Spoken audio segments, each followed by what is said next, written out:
यह कहानी एक घने और रहस्यमय जंगल की है जो शहर से दूर पहाड़ियों के बीच स्थित था। उस जंगल में कई कहानियां प्रसिद्ध थीं, जिनमें से एक यह थी कि वहां रात के समय अजीबोगरीब घटनाएं होती थीं। यह अफवाह थी कि जंगल के भीतर गहरे किसी अज्ञात शक्ति का वास था। मुख्य पात्र: 1. अजय, एक साहसी और अनुभवी वन अधिकारी। 2. सीमा, एक होशियार और नई वन अधिकारी जो अजय की साथी थी। 3. रमेश, स्थानीय गाइड जो जंगल के बारे में बहुत जानता था। 4. गांव वाले जो जंगल के रहस्यों से वाकिफ थे और हमेशा डर के साए में जीते थे। कहानी की शुरुआत: वन विभाग को कई शिकायतें मिली कि जंगल में कुछ अनजान शक्ति जानवरों को नुकसान पहुंचा रही है और जंगल में रात को अजीब आवाजें आती हैं। अजय और सीमा को इस मामले की जांच के लिए भेजा गया।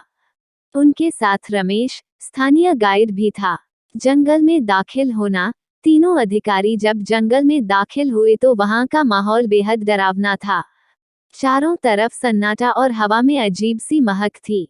रमेश ने कहा कि वह जगह शापित है और गांव के लोग सूरज ढलने के बाद उस ओर नहीं जाते। रात का पहरा: पहली रात को उन्होंने कैंप लगाया और आग जलाकर बैठ गए।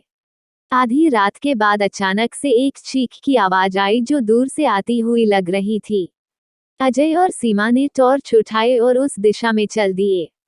रमेश डर के मारे पीछे रह गया। खौफनाक मंजर: जब अजय और सीमा उस दिशा में पहुंचे तो उन्होंने देखा कि वहां एक पेड़ के पास खून के निशान थे। टॉर्च की रोशनी में उन्होंने देखा कि एक पुरानी, फटी हुई लाल साड़ी पेड़ की टहनी पर लटकी हुई थी। ऐसा लग रहा था जैसे कोई अदृश्य शक्ति वहां घूम रही हो। दूसरी रात की घटना: अगले दिन भर जंगल की जांच करने के बाद भी उन्हें कुछ हाथ नहीं लगा। शाम होते ही वातावरण और भी डरावना हो गया। अचानक से हवा में एक भारीपन महसूस हुआ और पेड़ों की शाखाएं खुद ब खुद हिलने लगीं। सीमा को लगा जैसे कोई उसका पीछा कर रहा है। खतरनाक सच्चाई का सामना: तीसरी रात, जंगल के गहरे हिस्से में, वे एक पुराने मंदिर के अवशेषों पर पहुंचे। वहां एक शिलालेख पर कुछ लिखा हुआ था: यहाँ उन आत्माओं का वास है जिन्हें न्याय नहीं मिला। तभी अचानक से उनके चारों ओर घनी धुंध छा गई और एक साया उनके पास आ खड़ा हुआ। अंतिम लड़ाई: उस साए ने अजय और सीमा को अपनी जगह से हिलने नहीं दिया। यह वह आत्मा थी जो वर्षों से जंगल में फंसी हुई थी और न्याय की तलाश में भटक रही थी। रमेश ने तभी साहस जुटाकर अपने पितामह से सीखे एक मंत्र का उच्चारण किया। धीरे धीरे वह आत्मा शांत हो गई और जंगल का भूतिया माहौल खत्म हो गया। समापन: अजय, सीमा और रमेश ने उस मंदिर के अवशेषों से एक इतिहास खोजा जो एक पुरानी शासक और उसकी रानी की हत्या की कहानी थी।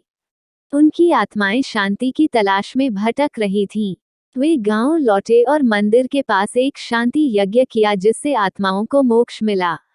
ये जंगल अब भी वहीं था, लेकिन अब वह भय से मुक्त था।